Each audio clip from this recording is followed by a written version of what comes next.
Gzowski. Welcome to the 7th annual The PGIs Play the Red Barn.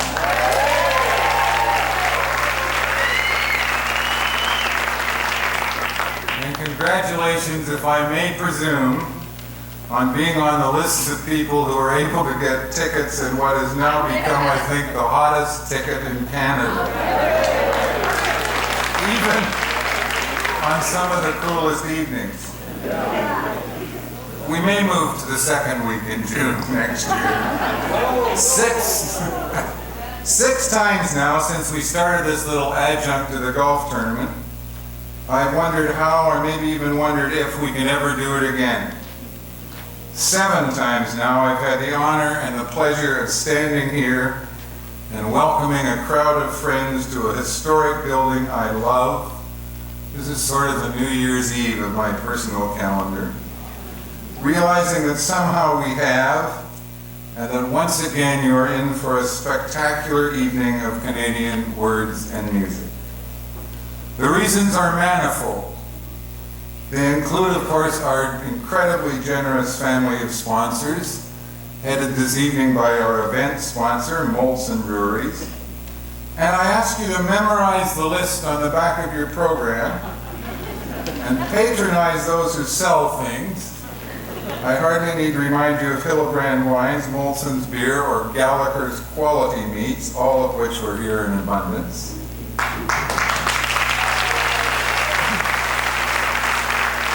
And I thank especially my friends and colleagues at Canadian Living Magazine and Superior Propane. Their contributions were also evident in the preparation of the barbecue you just enjoyed, and in the book bags we're asking you to accept as souvenirs when you leave this evening. And I mentioned gratefully the kindness of David Geller Associates, who make it possible for at least some of the performers to enjoy the artistry of their peers. And to the Township of Georgina, which at the last moment somehow found it possible to let us have the picnic tables on which you dine.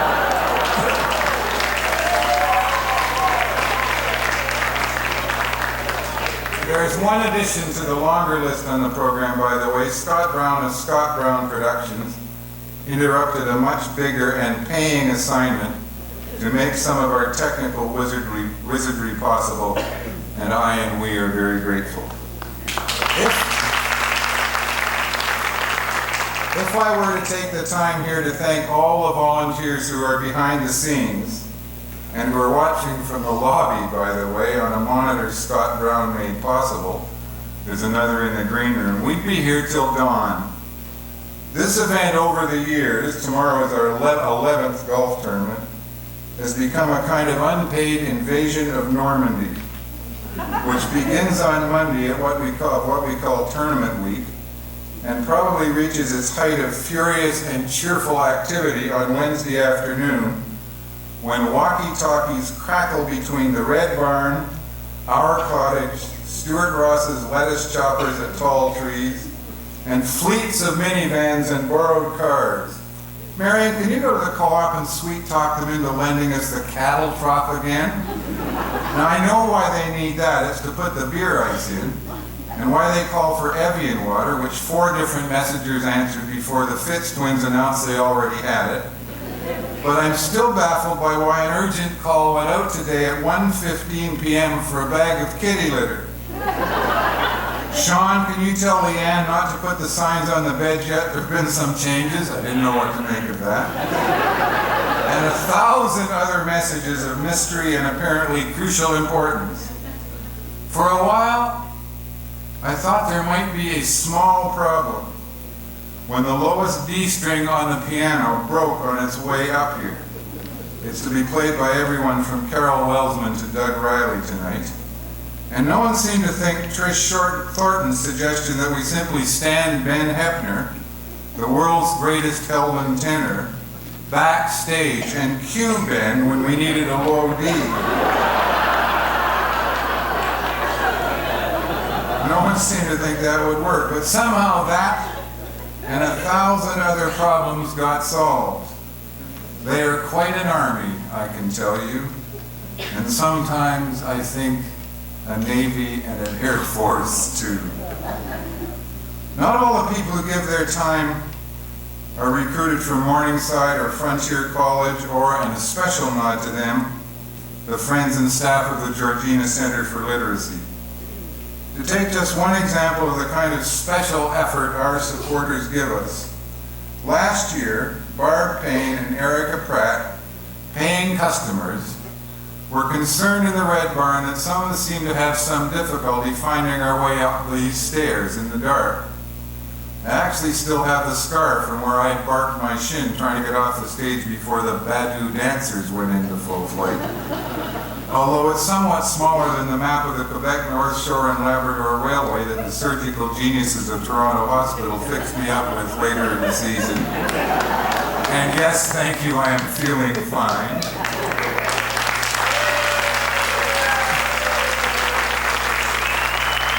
Anyway, thank you. This year you may notice Barb and Erica, they're holding the flashlights that light the stairs. And they made the stools they're sitting on themselves. And yes, they're still paying their way. So thank you to, and everyone else. Finally for now, what makes these evenings possible is the warmth and generosity of Canada's incredible tribe of writers and performers who have and will again grace our stage and our evening. I know of no one who has ever left a PGI Plays the Red Barn without being overawed by the talent they've seen here, often for the first time, and never, I hope, for the last. And before I begin this year's parade, I just want to say how moving and typical it is that our audience this evening includes a number of people who have come to the Red Barn first as performers, but have had so good a time, and yes, we do enjoy it up here, that they've come back again, and like Barb and Erica, have paid their way. Now, at last, the good stuff. Rick Mercer is a playwright and an actor, and one of the stars of what I happen to think is the most brilliantly funny and original show on television.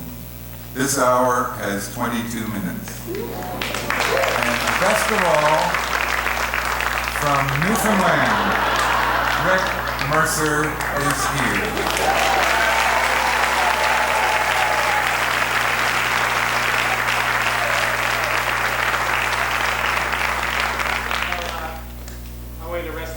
Since Peter invited me to this event, I've thought long and hard about this literacy thing, and I've come to the conclusion, now this may be unpopular, that literacy is like anything else. It has its ups and its downs. Like, can you imagine the trouble that Bob Ringler would cause if he could spell KKK? Oh no, he said it himself, it's a big one, it's got 3 syllables, and he keeps getting the letters mixed up. But as Peter mentioned, this is a very hot ticket because, of course, there's thousands and thousands of benefits in this country every year, and this happens to be the most prestigious for many reasons. It's about so much more. It's about so much more than just helping Gzowski raise money for such a worthy cause. It's about golf and alcohol. It's about picking up a ball that the government has dropped. And I'll tell you why they dropped that ball. The government does not want people to read. Because if you can read, you might read the Red Book. And I read the Red Book, and I don't know what the problem is. I recommend it. It's very, very funny. And with comedy, you write it down, it tends to get stale, but the Red Book just keeps getting funnier and funnier as the years go by. Like, my favorite part of the Red Book, what is it? It's the part where they say, they're gonna get rid of the GST. But what they really mean, if you read it in a certain way, like with special glasses and the decoder ring, is they're gonna take the GST, add it to the PST, and then slap books with 100% tax increase. Gotcha! Straight from developed a few ideas on literacy. And, if we're going to encourage literacy, we have to start the kids out young, And the problem here is, and it's true, there's no role models. If you're 12 years old, what do you want to be? Do you want to be the captain of the Toronto Maple Leafs, or do you want to be Rex Murphy? Now, you act like Doug Gilmore, you get the girls. You act like Rex, they call you a girl. So, they're trying to beat this now by introducing programs, and these are great, where real Canadian published writers go into the schools and they speak to the young students so they can show them what being a writer is like. And now the average student knows what your average Canadian writer is like. Like, oh, that's what a writer's like. They're like squirrels. They store food in their beards.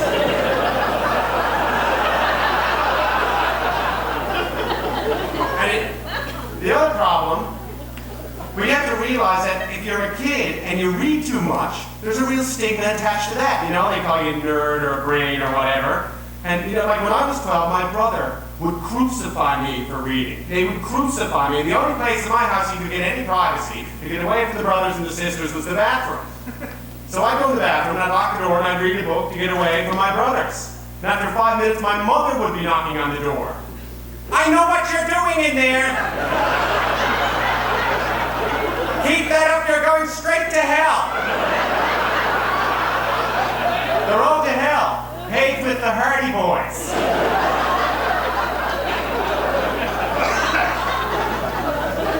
And, the other problem with encouraging young people to read is the curriculum. Now, I don't know what it's like up here, but in Newfoundland, when you're in school, the first novel you ever study is Robinson Crusoe.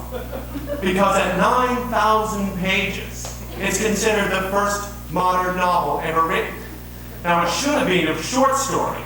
Nothing happens in this book. So you got the boys going, Miss, geez, Miss, I can't read novels, Miss. I can't read, it's really long, nothing's happening, I keep losing my place, Miss, I can't read. And they're right, nothing happens in this book. There's paragraphs that go on for 18 pages. You want to get kids in grade 8 reading? Fear and Loathing in Las Vegas. Sex, drugs, and rock and roll, it's in books. And then the boys are moving to the front of the class and they're saying, Miss, ask me, Miss, I read it twice. Oh, I love novels. See, I had a teacher who did something very similar. We were studying poetry. We're like in grade 8. So we're like, oh, geez, sir, not poetry, please, not poetry. So what he did, he let us study song lyrics, and the only problem was he was a baby boomer. And probably a lot of you are baby boomers. But, if you're not a baby boomer, you get used to the fact that you're surrounded by baby boomers and that they run the world. So he'd say, because he was a baby boomer, we could only study songs from his generation. Because, music in the 60s was so much better, class, it said something, it really meant something, Like, Sugar Shack? Now that made people stand up and be counted, sir, eh? And these boots are made for walking. That brought an end to an unjust war. So he'd say, okay, class, we're going to listen to this song now. And remember, we used to listen to this song, and we'd say, put those lighters up high now. This tune goes out to the memory of JFK. And that is another thing. At the risk of offending every single baby boomer on the planet, nobody cares where you were when JFK was shot.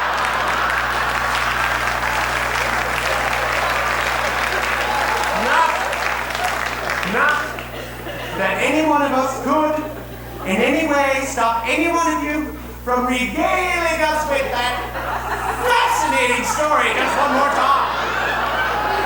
Yeah, we know.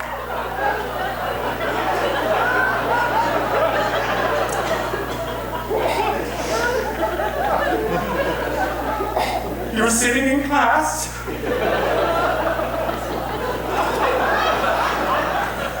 The nun came in.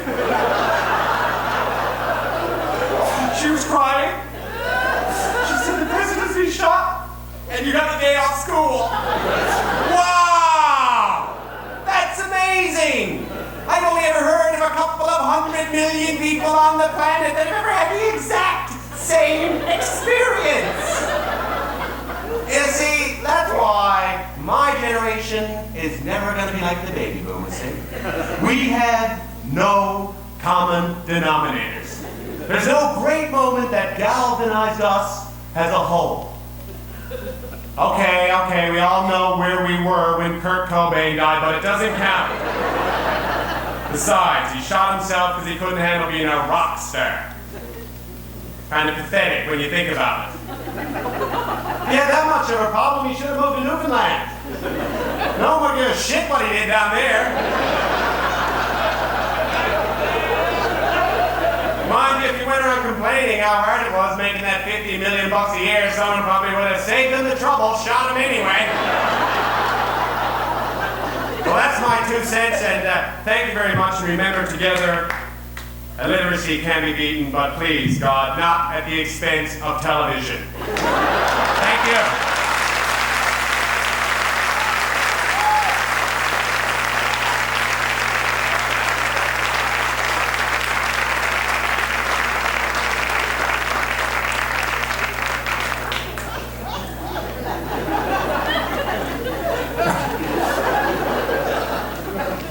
I guess where you were when Paul Henderson scored the goal.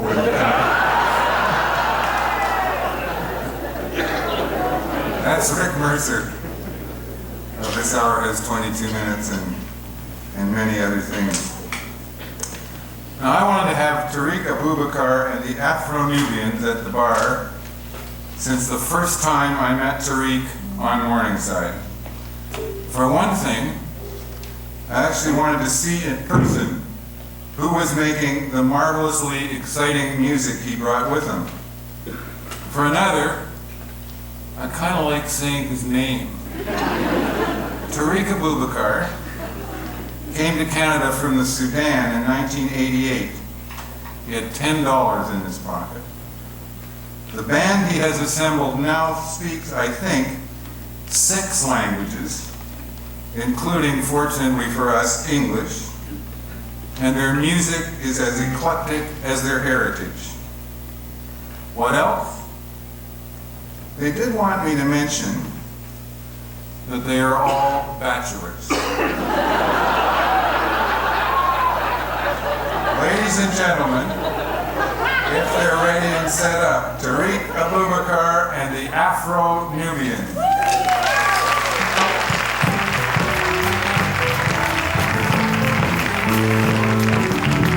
Thank you very much.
say one, everybody clap one. When I say two, everybody clap two. When I say three, everybody clap three. When I say four, everybody claps. So ready?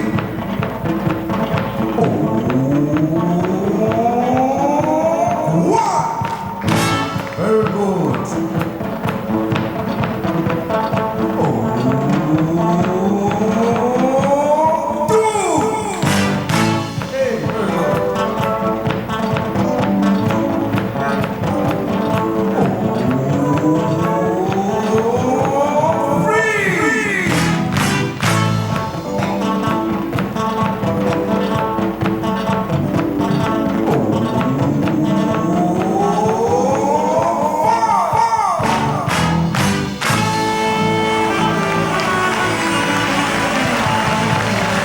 Thank you very much.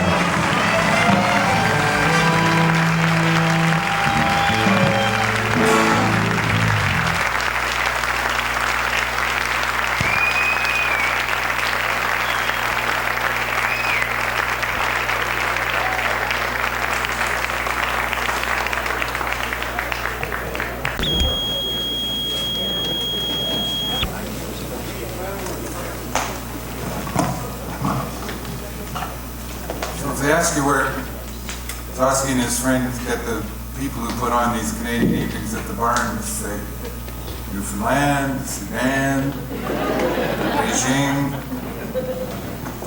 If you haven't heard the interview I did with Jan Wong on Morningside, God, it's been a long time, isn't it? Earlier this spring, you'll already know and perhaps understand my enthusiasm for her book, which is called Red China Blues, My Long March from Mao to Now, and is the story of her own journey from her native Montreal to the land of her ancestors, where she started as an ardent Maoist, more Catholic than the Pope, I think I said to her on the radio, and ended as the Globe and Mail's correspondent.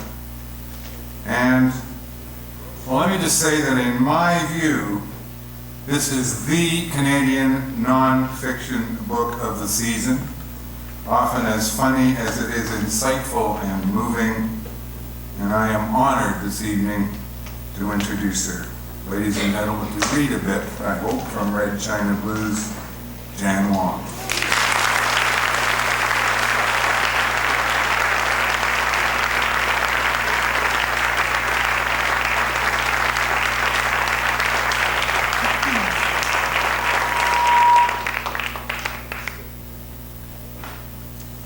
Well, I think you're there. I can hear you. I can't see a thing. Thank you very much. Peter asked me to read the part on toilet training. So you don't blame me. Just to put this in a little context, these are my memoirs of my years in China. 6 years in the 1970s as a Maoist, and then 6 years in the late 80s and 90s as the Globe and Mail's correspondent. And this section is about 1990, and I'm about to have my first son. It's a year after Tiananmen, a year after the 1989 massacre, and when I was reporting for the Globe and Mail, and of course before that I was a Maoist, and so I'm now dealing with, or coping with, having communist servants.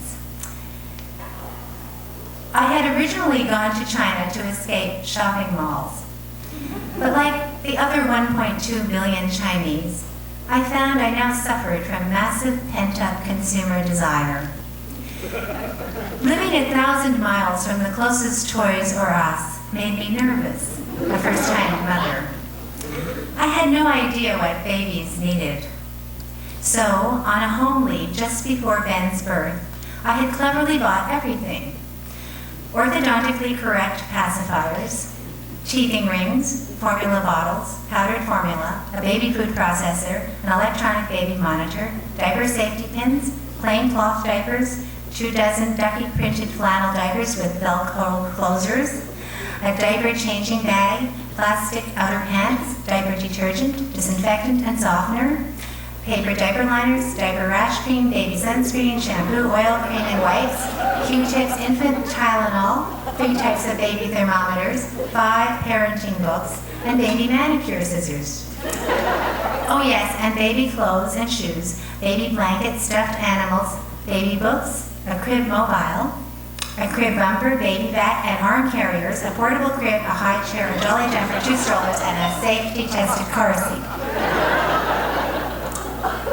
Boy, are you ever insecure, my mother said, as she watched me trying to jam everything into my suitcase in Montreal. Back in Beijing, our nanny, Ma Naiying, watched me unpack. I thought foreign countries had disposable diapers, she said suspiciously. They did, I admitted, but I figured that with all my household help, I could be environmentally virtuous without having to wash a single diaper myself. Nanny Ma soon set me straight. These will get really stiff and uncomfortable and take hours to dry, she said, poking suspiciously at the very expensive ducky-printed Velcro closing cloth diapers I had just carried across the Pacific. Why don't you use disposable ones? It was a command, not a question. The problem was I could barely carry in the basic equipment, never mind thousands of disposable diapers. And China didn't make diapers, disposable or otherwise. At the Fancy Palace Hotel drugstore, imported Pampers sold for the equivalent of $1 a piece. At that rate, I calculated Ben would be going through $4,000 worth a year, US. As a compromise, Nanny Ma suggested we ba Ben. Ba meant to hold a baby gently by the hips over a potty or by the edge of the road and whistle softly to imitate the tinkle of urine. Chinese babies and toddlers didn't wear diapers at all, not even cloth ones. Instead, they always wore kaidang ku, literally open crotch pants. Cotton, water, and soap were all scarce items. People weren't. Someone was always available to ba a baby. Parents began to ba as early as 1 month. Incredibly, most babies were toilet trained by 6 months, at least during waking hours. By the time they could walk, usually at 12 to 14 months, they knew to squat down in their open crotch pants whenever they felt the urge. In winter, their tiny bums were as rosy as their other cheeks. Kathy McGregor, an American trying to toilet train her own daughter, watched in amazement once as teachers prepared 15 toddlers for a turn on the trampoline in a Beijing park. The teachers went around and said, "Meow, meow, meow, pee, pee, pee," said Kathy. I thought, how could they all have to go at the same time? But they all squatted down. Still, the system had its drawbacks. Older children, even 10-year-olds, had to be woken every 4 hours at night, or they would wet their beds. Nanny Ma was confident she could ba Ben. Having read the 5 parenting books, I mumbled something incoherent about the emotional scarring of over-early toilet training. I didn't tell her Norman and I were lousy whistlers, and that we dreaded waking Ben twice each night until he went to college.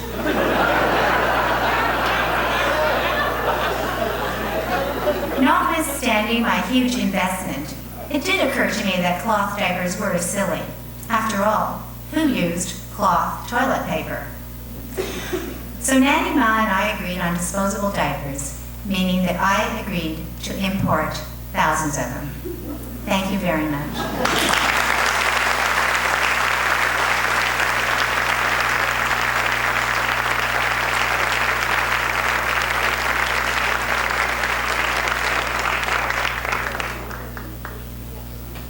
Nothing will be inferred about my own political stance from the fact that I was deeply touched by this moving and insightful and often political book, and asked Jan, she's right, to read the voice piece on toilet training. Peter Appleyard and his vibraphone have been a part of Canadian jazz and of my own life as long as I've been of legal drinking age. Maybe even longer, if it's all right to squeal a bit on the Park Plaza now. He is a giant of Canadian and international music. And he is with us at the Red Barn tonight. With people, I will let Peter introduce himself if he gets a moment.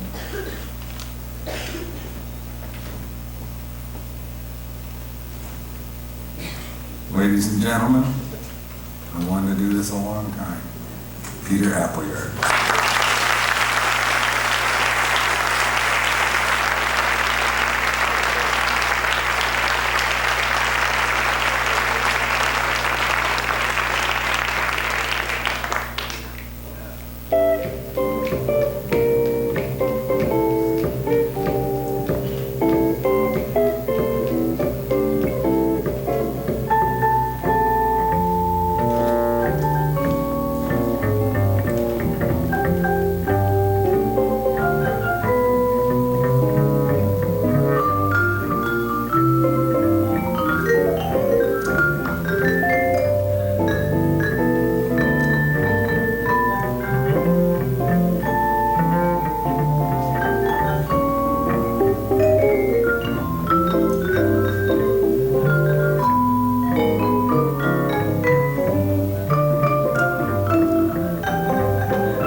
Thank you very much. Thank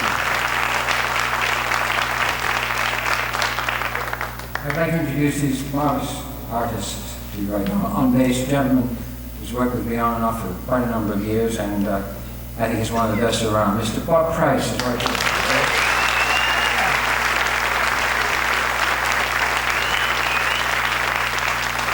And on guitar, currently the guitarist for the Oscar Peterson Trio, Mr. Lauren Lofsky.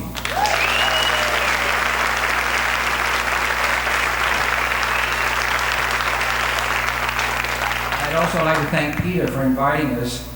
It's a great pleasure and a great honor to be here this evening. And I'd certainly like to thank the guys because they were very busy in the city and they came up and played for us, and so I think they really deserve a great big...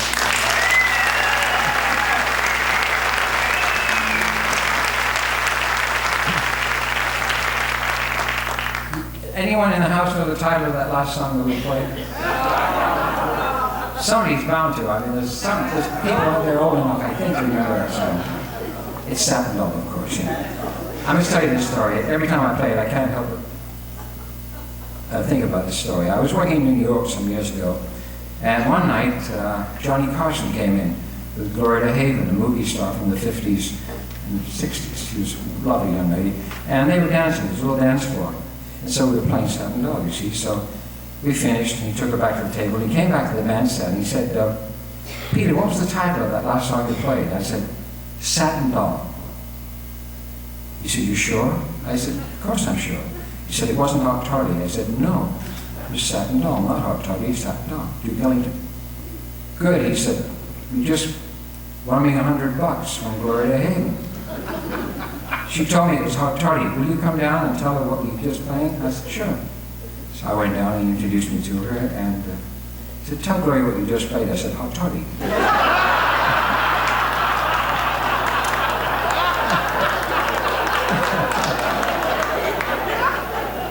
But it paid off because the next morning I got a call from the Carson show, and I did the show that week.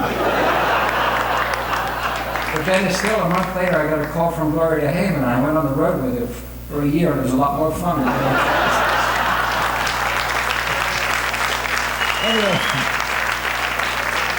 we love to play all night long for you, but there's a lot of wonderful talent coming up, and so we've chosen this number, which will give us all a chance to stretch out. I recorded this some time ago with Benny Goodman in the 70s, and it's been one of my sort of party pieces. It's George Gershwin's Fascinating Rhythm.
Peter Appleyard and Bob Price and Lenny Losky. Peter Appleyard has been gracious enough to join us for golf tomorrow morning. And I can't remember, this is really nice, Doug Riley's playing too, and lots of other people who are this evening, but I can't remember off the top of my head who's in Peter's foursome, but they're going to be really surprised on the first tee when he takes those 4 tiny little putters out of his bag.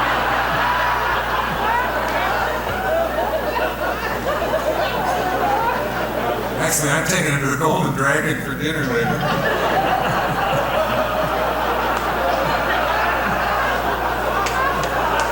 Never get a bite in edgewise. Take Jan Long to make sure. In November, Tim Wynne Jones received the Governor General's Award for Children's Literature for his young person's novel, The Maestro.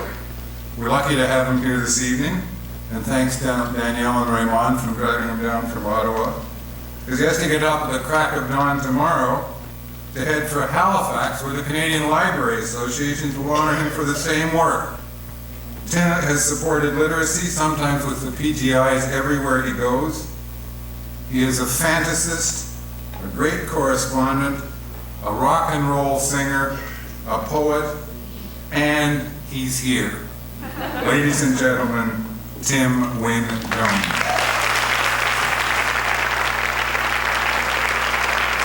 Thank you very much. Did Peter say I was a lawn ornament? It sounded like, backstage it sounded like he said I was a lawn ornament.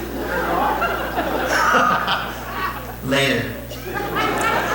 I'd like to read the first movement of a short story, kind of semi-autobiographical short story, which means it's a lie entirely, called Hard Sell, from my collection of short stories called The Book of Changes. My first job, TV guide salesman. There was this baseball mitt autographed by Hank Aaron, and you could earn it if you signed up a bunch of people to take the TV guide for about 100 years. So I wrote away, and they sent me the kit, a blue plastic tote bag with the TV Guide logo on it, and a strap so I could swing it on my shoulder. I had got as far as the wide front porch of Mrs. Campion, the nicest lady I knew. If I was going to get turned down on my first sale, I wanted it to be as painless as possible. I was standing there in front of her big glass front door with a severe case of the what-ifs. What if she was sick? What if the doorbell woke her up and she thought it was the doctor and the front door was locked, and so she crawled all the way down 2 flights of stairs with her last gasp of energy just so I could sell her the TV Guide? She had looked okay when I saw her out walking Turlough the day before, but you never knew with old people. What if Turlough had rabies? Turlough was an Irish wolfhound.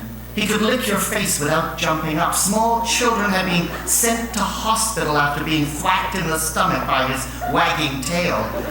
What if he'd met up with a rabid fox in the park, and as the door opened he leapt on me, not remembering I was a friend? What if he'd already eaten Mrs. Campion? She wouldn't need the TV Guide. Suddenly I realized that Turlough was standing on the other side of the glass front door. He looked friendly enough, with his mouth lolling open and saliva dripping all over the tiles, but you could never tell with Irish wolfhounds. There was still time to leave and try somewhere else. But then before I could move, there was Mrs. Campion. She had seen me and was coming to the door, even though I hadn't rung the bell. Hey, maybe I had that special gift that only the best salesmen possess. Clark, how long have you been standing out here? Come in, dear, come in. Turlough was on me like a shot, licking my face and thwacking me with his tail. I pushed him away and began my spiel. Hi, Mrs. Campion. Actually, I just dropped by to see if you'd be interested in subscribing to the TV Guide.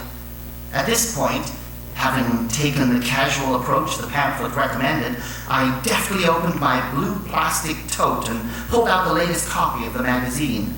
Unfortunately, I also pulled out about 100 subscription forms which fell on the welcome mat. Turlough walked all over them before Mrs. Campion dragged him off. You big lunk, she said. Oh, not to me, to the dog. Turlo barked. He always barked when she called him a big lunk. It was sort of a game they had. "Well, this might be a very good idea, Clark," she said as she looked through the TV guide. I was gathering up the pawed-over subscription forms and stuffing them back into my blue plastic tote bag. Well, what if you're away at the cottage?" I said. "They come every week, you know. They'll pile up on your front porch, and then a thief combing the neighborhood for likely targets will know you're away and he'll break in." Mrs. Campion had been reading something in the TV guide. "Pardon?" she said. I was just thinking, you probably don't watch much TV." "Well, you're right about that, but that's all the more reason to have something I can look through beforehand, see what there is to look forward to. I don't know what it is about the what-ifs. My mother says I'm plagued by them. But you're at the cottage most of the summer," I reminded her. "Oh, yes, well that is a good point," said Mrs. Campion. "Maybe I should get 2 subscriptions. One for here and one for there." This I hadn't counted on. 2 subscriptions at one house? What if this happened all the way up Clemo Avenue, all over the Glebe, all over Ottawa? They'd have to send me a mitt and a bat and a uniform, and if things kept up that way soon, they'd have to send me Hank Aaron himself. I became aware of Turlo nibbling with his huge, yellow Irish wolfhound teeth at the corner of my blue plastic tote bag with the TV Guide logo on it. "You big lunk," I said. Turlo barked. I looked up and Mrs. Campion wasn't there. Dimly I recalled that the telephone had rung. Sometimes when I'm having an attack of the what-ifs, things get pretty dim. It gets like the Twilight Zone. "You big lump," I said to Turlo, scratching him behind the ear. "Woof," he said. Mrs. Campion was still on the phone. Or maybe she was just politely waiting until I left so that she didn't have to disappoint me. She was just being nice about buying 2 subscriptions. They were always so generous about paying me for doing the lawn and other errands. Suddenly it seemed completely crummy that these nice neighbors should be plagued by me selling them stuff. I could imagine Mr. Campion at dinner. "What's he selling now, dear? A new Pontiac? Well, of course we'll buy it. Clark's such a nice kid." I couldn't stand it. I didn't want them to buy the TV Guide just to be nice. I had to get out of there. I had to act quick. I pushed Turlo backwards into the vestibule. "Tell her I had to go home for lunch," I whispered to him. "Woof," he said. Maybe lunch sounded like a lump to him. Then I was gone. I ran down the street as fast as I could. I was already home when I realized that I had left my one and only copy of the TV Guide with Mrs. Campion. With a kind of sad relief, I realized that my career as a door-to-door salesman was over. My mother was at the door when I arrived. "Mrs. Campion just phoned to apologize for being so rude," she said. She had to talk to Mrs. Henkeltroken about some urgent March of Dimes business. "She wasn't rude," I said, slumping in the chair in the hall, out of breath. "She wants 2 subscriptions to the TV Guide," said Mom, "and Mrs. Henkeltroken is interested too." "Oh, that's just great," I said, and stomped up to my room. Thank you very much.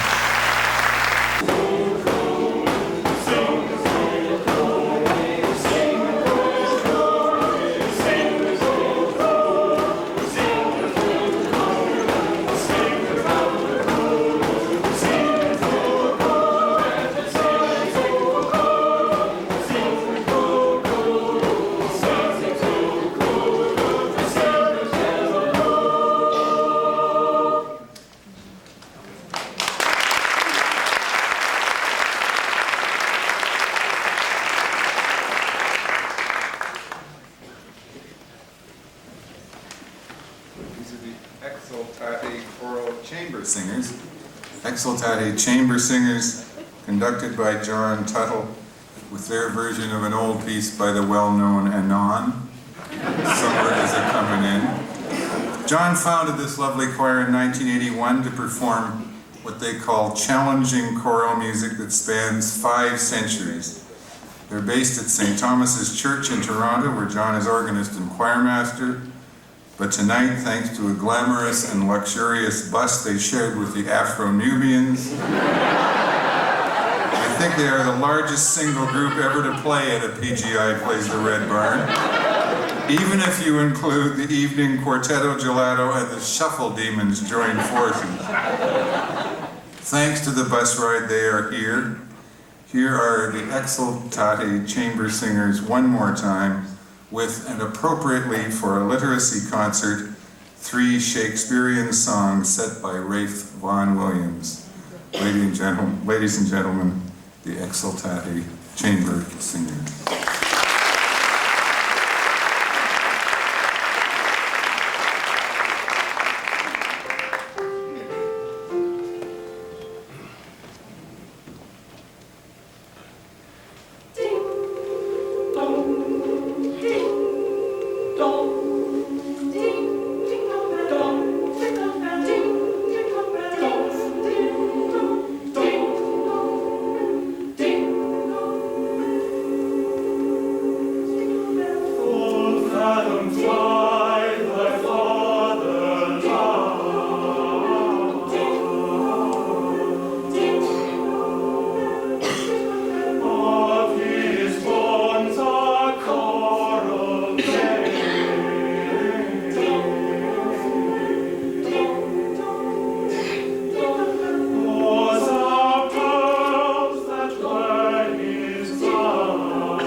plenty of them. The Exaltate Chamber Singers, they do concerts at St. Thomas's during the concert season. They also have a couple of CDs up.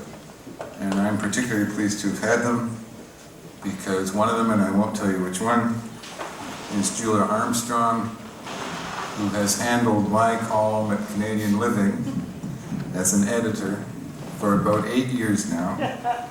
And now that Julia knows what we do at the Red Barn, she'll understand why I'm a little late with my September.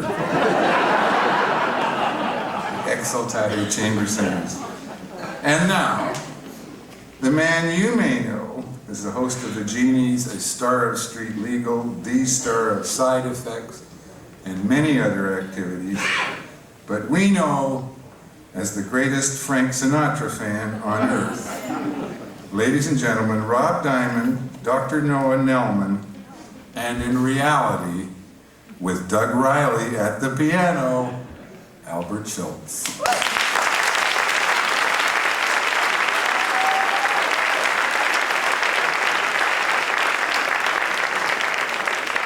Thank you very much. Thank you, Peter. I apologize for my frumpy attire. I had a sleek little leotard number, but during the intermission when I could see my breath, I thought, no, I'm not wearing it. And, I want to... So I'm talking to Shelley Ambrose on the phone about this, and she says, I was a bit concerned about where I'd come in the show, you know. And she said, don't worry, Albert, you're not going to follow a really great singer. Only 35 of them.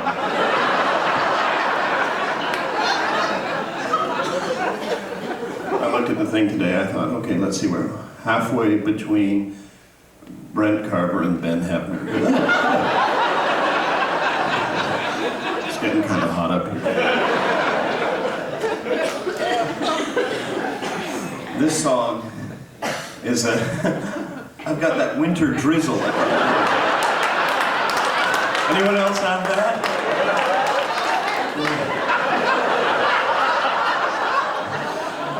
This is a song called New Words, which is a favorite of my son Jamie. He's 5, and we're going to do it for you. Thought it was appropriate for tonight. It's a beautiful song.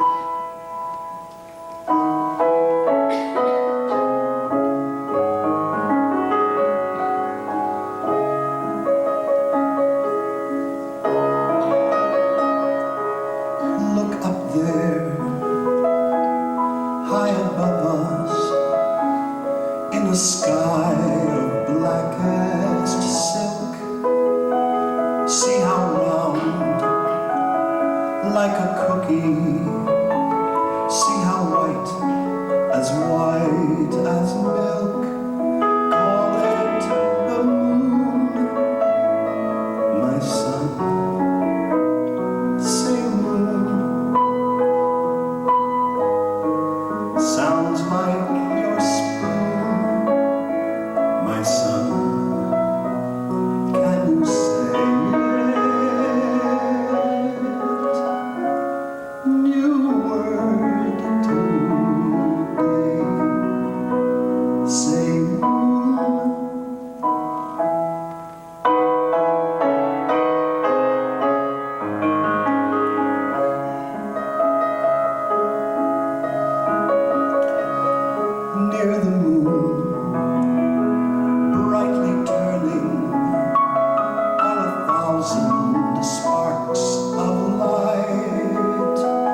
Turn your eyes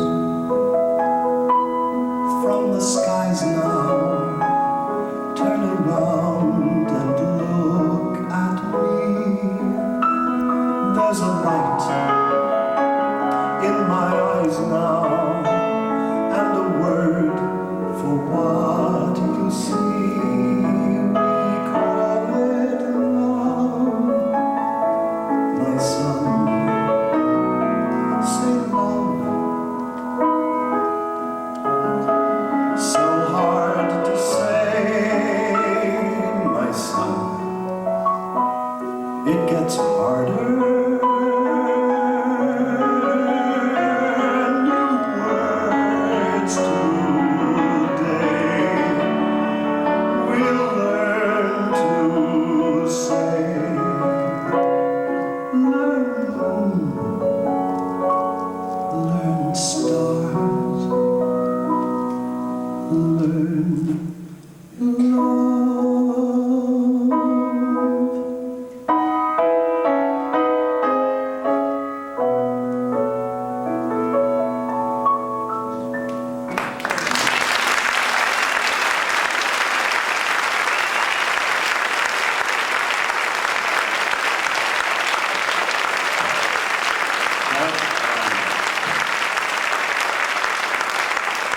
I gotta say, it's a pretty big thrill to be up here with Doug Riley on there we go.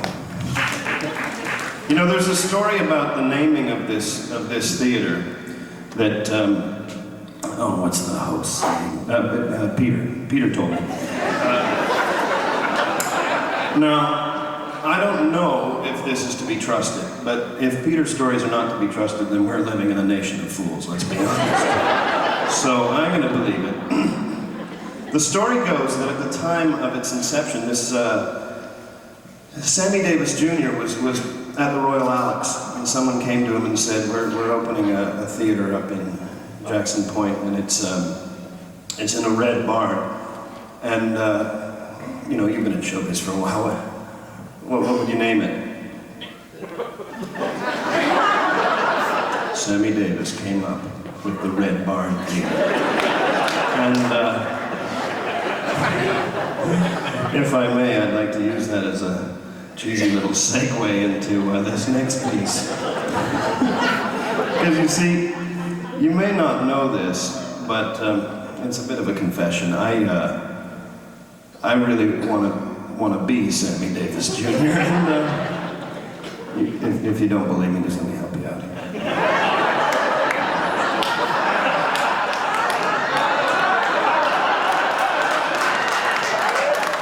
Thank you very, very much, ladies and gentlemen. Do you know, after 58 years in this wonderful business that I like to call show, I have had the great pleasure of playing many of the great palaces of entertainment across this globe. I have played the Royal Albert Hall. I have played Carnegie Hall. I have played the Golden Nugget Man, but you know, to be standing right here, ladies and gentlemen, at the Red Barn Theater. In my terminology, folks, it is a gas, and I mean that from the bottom of my heart. You know, when I look back over those wonderful years, I think many of the highlights were collaborations.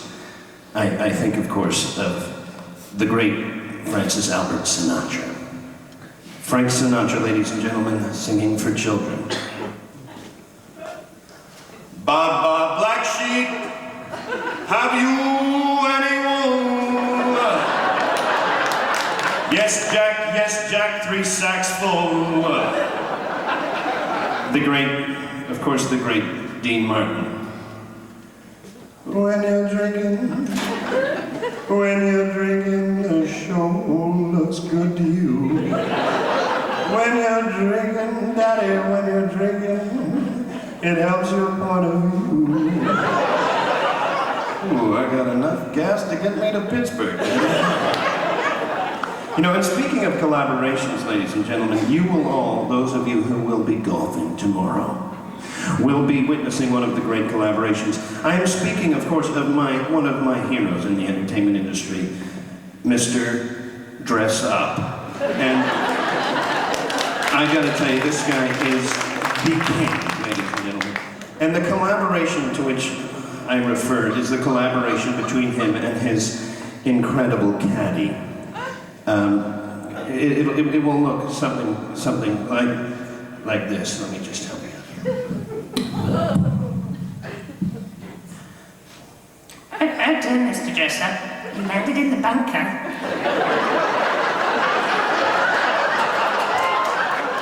I don't think you need to have wrapped your firearm around that tree there. That's all right. We'll get some sticky tape and paste it up. Let me wash your bowl for you, Mr. Dresser.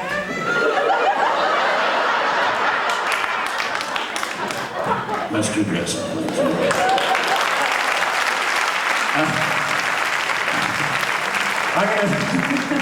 I'm gonna step out for a minute and tell you, a while back I was watching the Arts and Entertainment Network, so it was time well spent. And it was the biography show, and they had a biography on Sammy Davis Jr., and in the commercial break they said, "Tomorrow, Billie Holiday." And I thought, that's the strangest back-to-back I've ever heard. I mean, you know, like if Sammy was the king of up, Billie was the empress of down. And from that I thought, we've got to put these two together. So, if you will indulge me, ladies and gentlemen, I would now like to sing with the great Lady Day. I would like to sing a song which is essentially a story about a lovely lady who was bringing up three very lovely girls. I've never held joy like them, mama. The youngest chick was in the car. It's a story of a cat named Brady.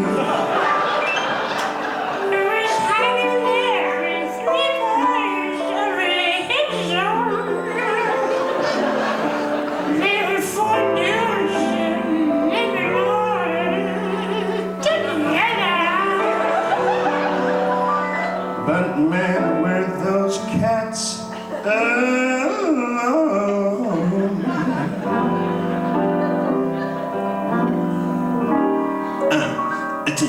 This one day when this lady met this fellow, and they knew it was much more than a hunch.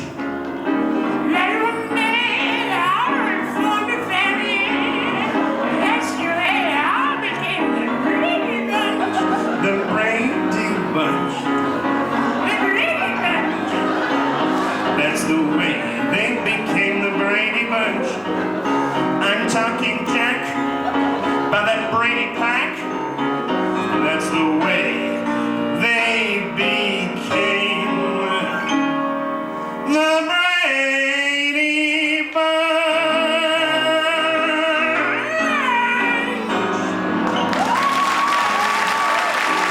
Thank you very much, Mr. Doug Riley. Thank you. Good night and have a talk to you tomorrow.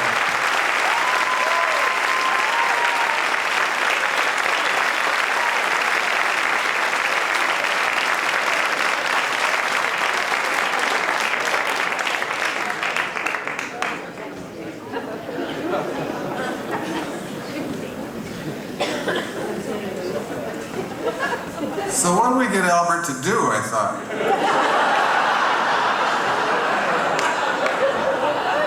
Well, he could do Sammy Davis Jr. and Billie Holiday. I wanted Ernie Coombs to walk out of the audience and go out and respond to Casey and Finnegan. I've known Marjorie Harris almost as long as she's known the man she's married to, Jack Batten.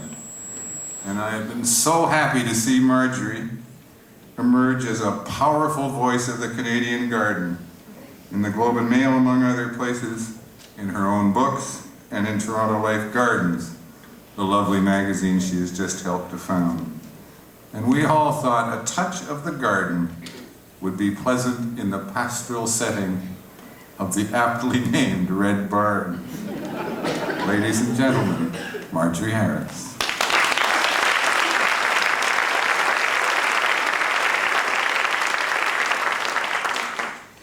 There are a million cliches about gardening. I may have written one or two myself. It's a sanctuary, a retreat. It's good for us physically and spiritually. And of course, it will raise the value of your real estate. But mere digging in the dirt is not the main agenda here tonight. Gardening is part of the search for greatness. And for that, you have to have rules. And I, of course, make the rules in gardening. Now, number one. Creative staring is the only way to begin. It requires no equipment except a large glass of wine, a beer, and it's a lot easier than getting out there and actually getting dirty. It saves much time in the long run because you'll know exactly where things go. When anyone wants to know what you're doing, saying, I'm designing in my head. This may take a year or so, and you're always occupied. Now, of course, when I did my redesign, I talked about having an epiphany, but don't push that one. Second is creative stealing. Raid anyone else's gardens, pick up their ideas, their books, their magazines. But no matter what you do, once you filter them through your imagination, no one will have any idea where they come from. This is unbelievable in gardeners, but that's what happens. They are brain dead from memory. If you do it well, you will be considered an original. Now, being an original is terribly important to garden greatness. When you spend 15 hours a day in every weather possible doing something that other people regard as a hobby, you tend to think of yourself as very least an artiste. Now, be prepared to be obsessed. It happens in a sneaky way. You'll recognize it when you're sitting at a dinner party, wondering where you'll put the new Daphne Burke-Woody-eye Carol Mackey instead of listening to the absolutely gorgeous guy who's sitting next to you. You're on your way. You'll never hear another depressing conversation about politics. There is really only one common sense revolution. Compost, mulch, and never ever use chemicals. And then you'll be seriously competitive. Now, we all know that gardeners have a reputation for not being competitive. But in my experience, gardeners will lie, cheat, steal, or sell their grandmothers to have something rarer or more unusual than you have. The very phrase, rare and unusual, sends us off to obscure nurseries to buy something that looks like a dead stick and puts their credit cards into overdrive. Once you have a serious collection of plants, and of course all gardeners must have a collection, why else would anybody come and look at your garden? Say you put together 30 hostas. The first time you get a visitor into your garden, they'll have 150. And don't count on your memory. Every new name of each new plant that you learn pushes out the name of a plant that you learned 2 weeks ago. This becomes worse as the years roll on, and I don't know how the Brits fake this. It's just amazing. Learning botanical Latin is completely hopeless. You can count on a gardener to correct you constantly. With my first time out with cotton Easter, I was told very sharply, that's Cotoneaster. I never looked back. I take all corrections as being accurate, and it is clematis, please. If you do master a few botanical names, you will win applause from no one. She's pretentious, they'll say. If you don't learn them, experienced gardeners refuse to speak to you. And once you become a fabulous gardener, you have to put up with strange little put-downs. What a cute little garden. How sweet. When what they mean is, God, there's no flowers in here, it looks dead.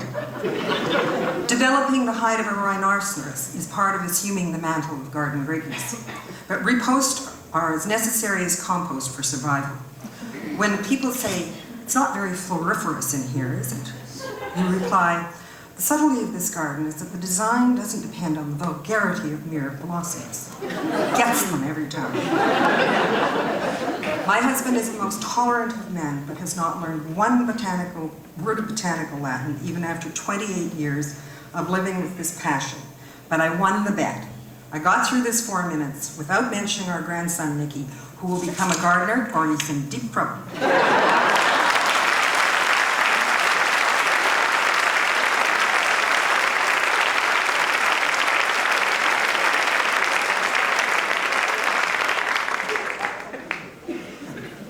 That's Marjorie Harris.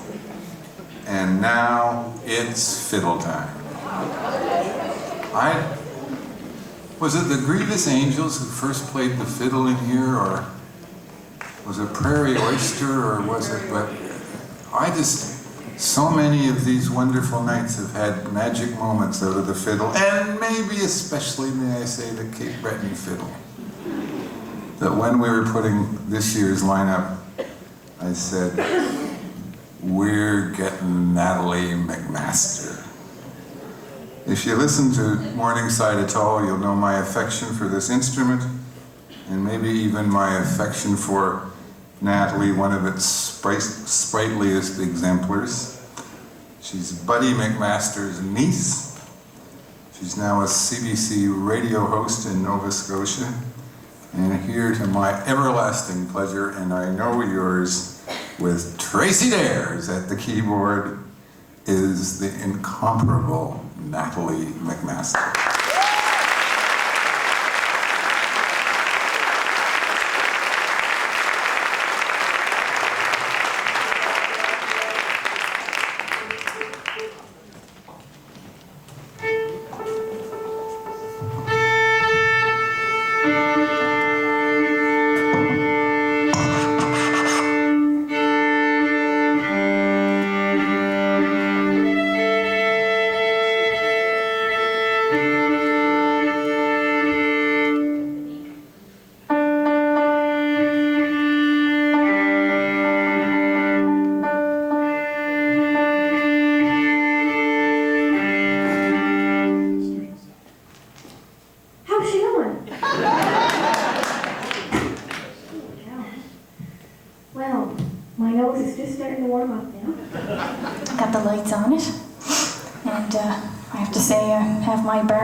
Well, I have to say it's wonderful to be here tonight as part of such a great cause, and I'd like to thank Peter for inviting me here to be part of all this and part of such wonderful performers and people that I've met today. It's been great, and I have to say I'm very looking forward to this party after that everybody's been talking about. I'm going to start off with I'm just going to use all my time into one group of tunes, so I'm going to start off with a slow air. And I learned this actually at the playing of Jerry Holland. He's a wonderful fiddler from Cape Breton. And it's called Miss Crawford. And of course I won't end there. I'll wrap that up with a slash of more Cape Breton tunes. So here we go.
whole night of the Cape Breton Fiddle here. That's Natalie McMaster with Tracy Dares. And if you're smart enough to have chosen tomorrow to play golf with us in one of the nicest days of June, Tracy and Natalie playing music on the first tee when we show up.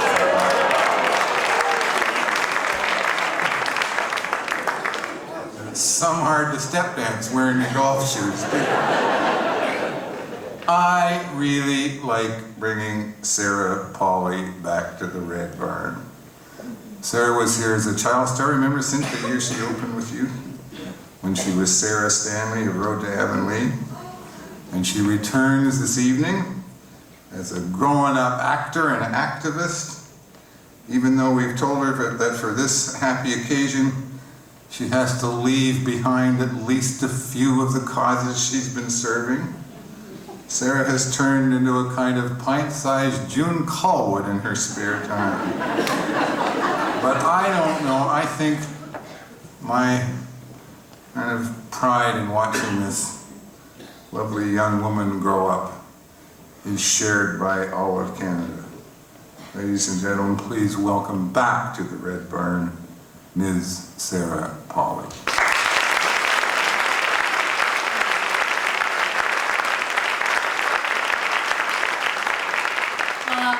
I did promise Peter that I wouldn't talk tonight about what a complete jerk Mike Harris is. So I'm not gonna. The poem that I'm gonna read is called Poetry by Pablo Neruda, who incidentally probably really wouldn't have liked Mike Harris either. I first read this poem. It was the first poem that really touched me and moved me, and it opened up a whole new world for me. The first time I read it, I was 11 years old. It was January the 10th, 1990, in the evening, and my mother had died that morning. And I think I was looking for God, but I found poetry instead. And it was at that age, poetry arrived in search of me. I don't know where it came from winter or a river. I don't know how or when. No, they were not voices, they were not words nor silence. But from a street I was summoned, from the branches of night abruptly from the others, among violent fires or returning alone. There I was without a face, and it touched me. I did not know what to say. My mouth had no way with names. My eyes were blind. And something started in my soul. Fever or forgotten wings. And I made my own way, deciphering that fire, and I wrote the first faint line. Faint, without substance, pure nonsense, pure wisdom of someone who knows nothing. And suddenly I saw the heavens unfastened and open, planets, palpitating plantations, shadow perforated, riddled with arrows, fire and flowers, the winding night, the universe. And I, infinitesimal being, drunk with the great starry void, likeness, image of mystery, felt myself a pure part of the abyss. I wheeled with the stars. My heart broke loose on the wind. Thank you.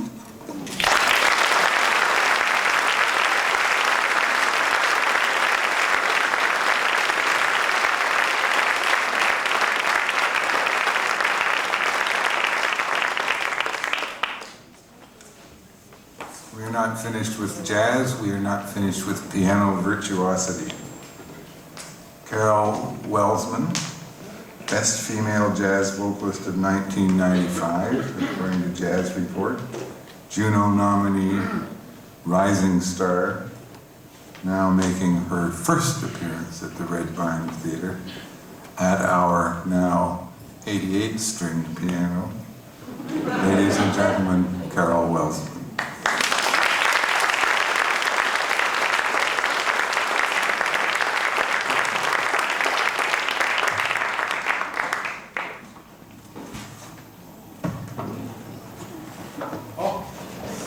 I was going to wear my bathing suit tonight,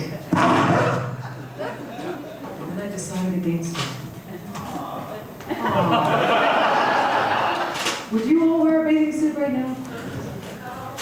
I'm very lucky tonight to have Mr. Peter Appleyard and Mr. Bob Price here to join me to play a sizzling Brazilian tune for you all. Peter's going to start for us.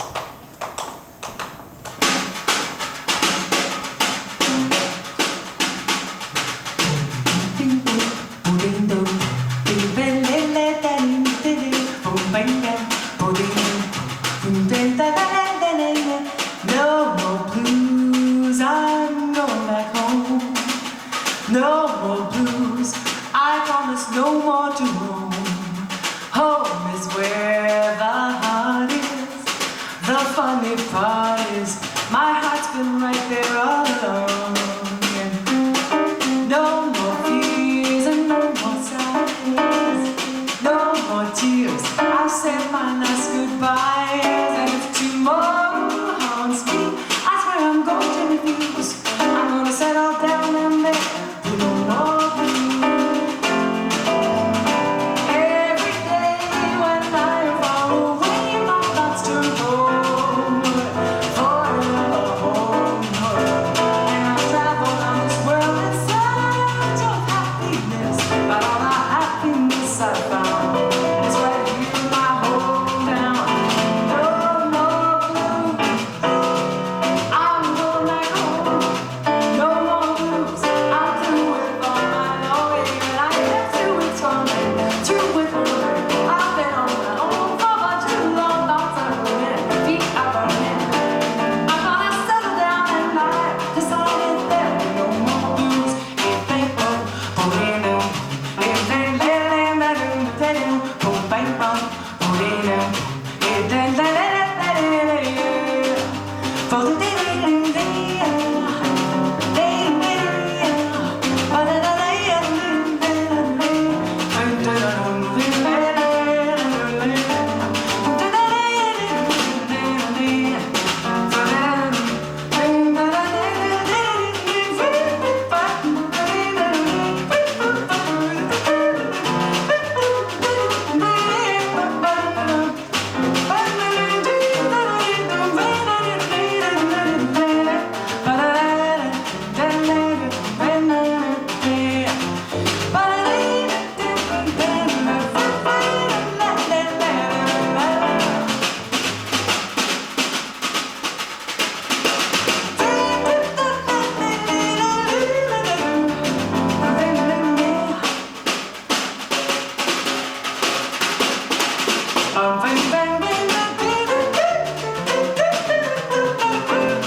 No more blues, I'm going back home.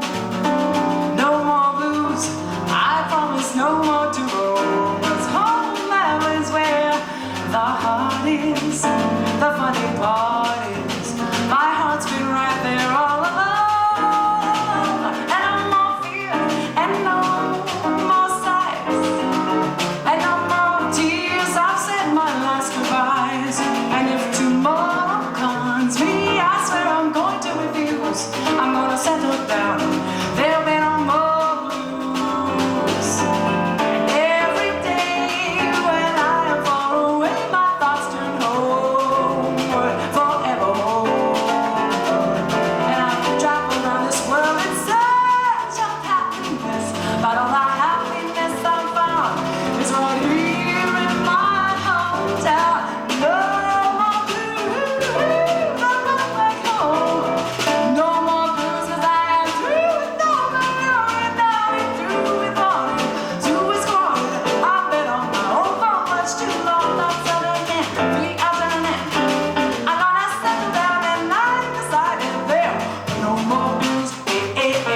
much. Peter Appleyard, Bob Price, thank you very much.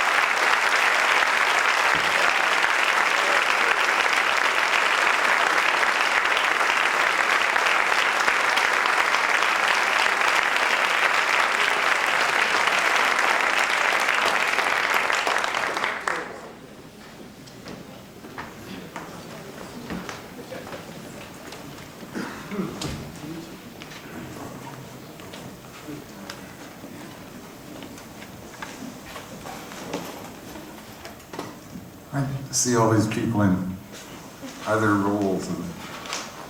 Senior producer of Morningside, big honcho in the communications business. And they're all out here just, so everybody just gives so much, and it's very touching and very nice. And when it goes so smoothly, we're really lucky. Let me also take one moment, if I may, to express some thanks to some other people who make this evening's possible, who are Roy Whiteway and the Lake Simcoe Arts Foundation and the Sibbald family and just the Red Barn Theatre in general. They make our people who come in and kind of take over and have all special demands. They go out of their way to make us feel very much at home and very much a part of a team. And they're doing lovely work here. And I hope that the community, those of you who live around here, will rally around them, not be so much because it's a good cause, but because and it's such a nice place to be with such a long history, but because they put on so much worthwhile stuff to see right in our own hometown.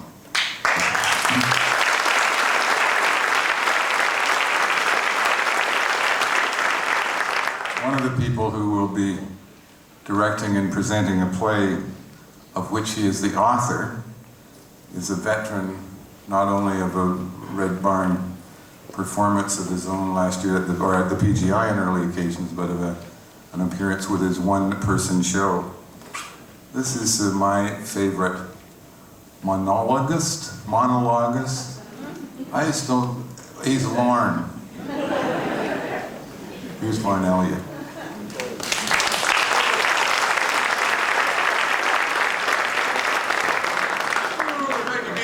It's nice to be here at the Red Barn, full house. I hope the fire inspector enjoys the VCR they bought him.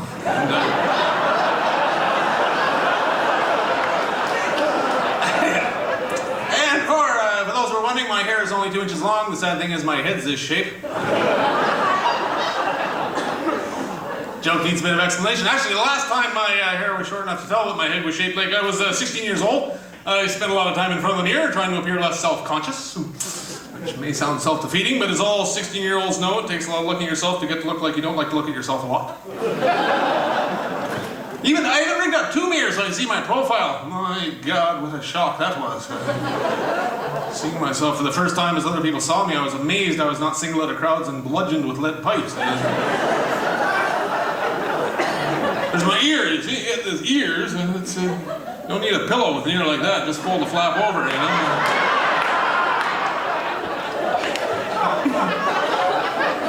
My Adam's apple looked like my neck had a knee in it. Swallowed hard, I ran the risk of knocking myself out with a stiff uppercut to the jaw. The worst thing though was the back of my head seemed to jut out way too far. I always wondered why no matter how hard it rained, there was always a dry spot between my shoulder blades.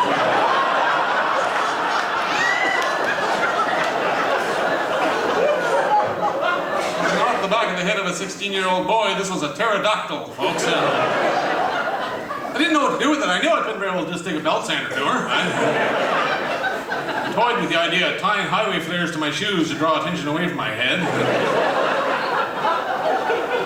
I settled on the idea of trying to build up my shoulder and neck muscles to make it appear less self-evident there. So now my brother had a set of spring chest exercises which he had used once. And I don't mean one exercise session. He took them out of the box, stripped the waist, expanded them across his chest, let go, and on the way back they grabbed both nipples. So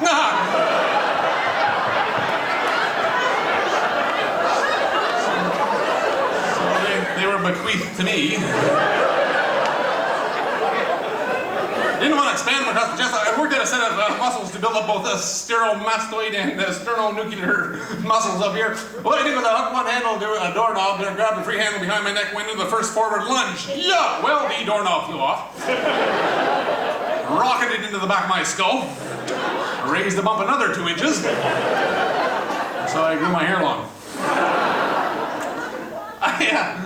I built a boat when I was in Prince Edward Island 2 summers ago. I built myself a boat. Now, this was a 13-foot skiff. I called it the Sea Piglet. It looked good on dry land, too. I took it out the ocean. It wasn't so much a boat as it was a jacuzzi.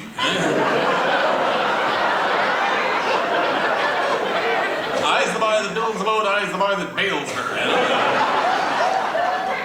Dragged her ashore, slammed the fiberglass to her lovely product, who weighed 3,000 pounds heavier, but by God, she wasn't going to leave. 13-foot skiff with 2-foot thick sides on her. Put a mast, put a sail. Canadian Tire tarpaulin I used for sail. Bad choice in retrospect. Turns out it's the international distress signal color, so. Search and rescue helicopters do give off a fine breeze, I found.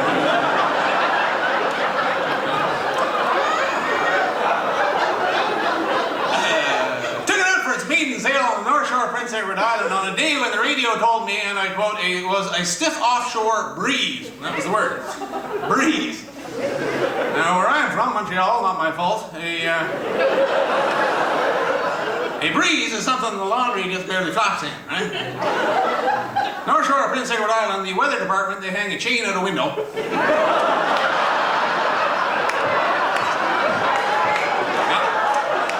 Chain points straight out, that apparently is a stiff breeze.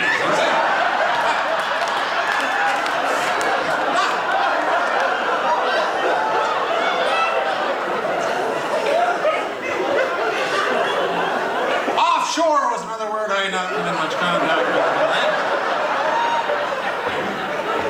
with. Lakes around Montreal, where I'm from, not my fault. You go offshore, 2 minutes later, you're onshore again, right? The ocean doesn't work under this system at all. So you got the coast you're on, you got Norway.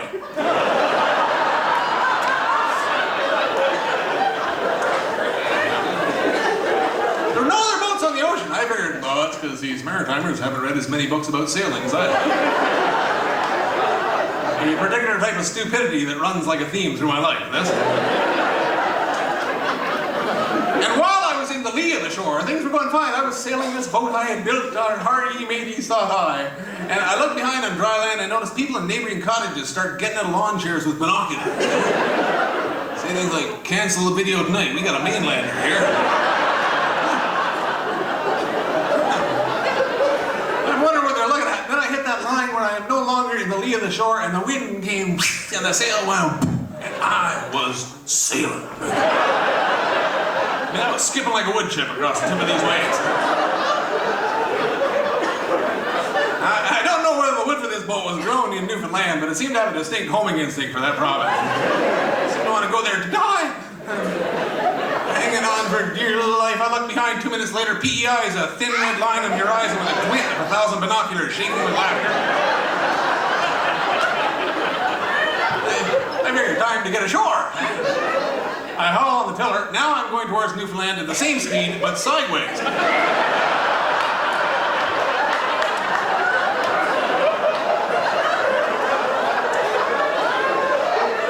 There's an old sailor's trick under these circumstances called getting the sail down, you silly twerp, and row ashore.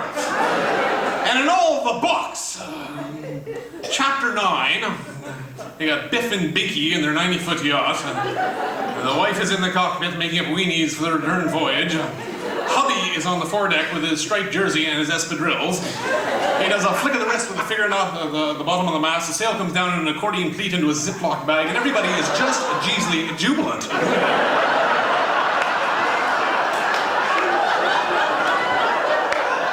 I'm hanging on for dear life, trying to get this knot. Looks like something Mark Rothko designed in his early abstract expressionist macrame period. I looked at it once, said, pretty ugly, maybe we can sell it to the National Gallery in Ottawa. There's no way I can get this thing on. I grabbed the mast, the sail lures, and cabered off the swine into the ocean. She went up, she went down.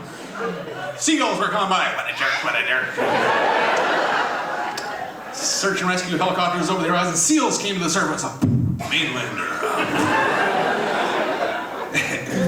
If I wanted to know about life, I should have, or maritimes or the ocean, I should have read a book by a guy named Frank Parker Day by the name of Rockbound, a Canadian classic, which I know because it's been out of print for 30 years. This is Germaine delivers I should quote from it, Mary Dauphine, the schoolteacher, comes to the small island of Rockbound. And David Young says, do you think I could learn to read? I was 35 years old and I got a young son off the Dana test now, Stan. Do you think I could learn? And Mary says, of course you can learn to read. You're a fisherman. Fishing takes brains and judgment. And David says, well, I shall try. As hard as I fish. And he left with the primer clutched in his big hand and hope in his heart. Thank you. Good night.